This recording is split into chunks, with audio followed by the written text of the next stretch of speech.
Namaskar of you. I hope you all have tried these steps of sun salutations. Let's go for the next four steps of sun salutations. Please keep giving us feedback so that we can help you out.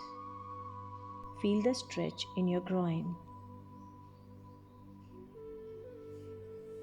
As you breathe out, take your other leg behind, get a nice arch in your back, and slowly raise your knees up and straighten your legs. Maintain the arch in your back and feel the tightness in your core. Gently place your knees down,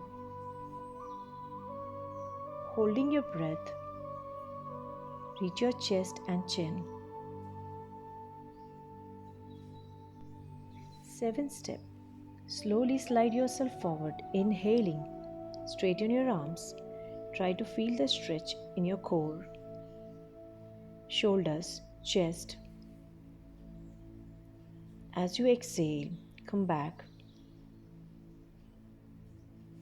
to the mountain posture. Try to press your heels down, pull your stomach in.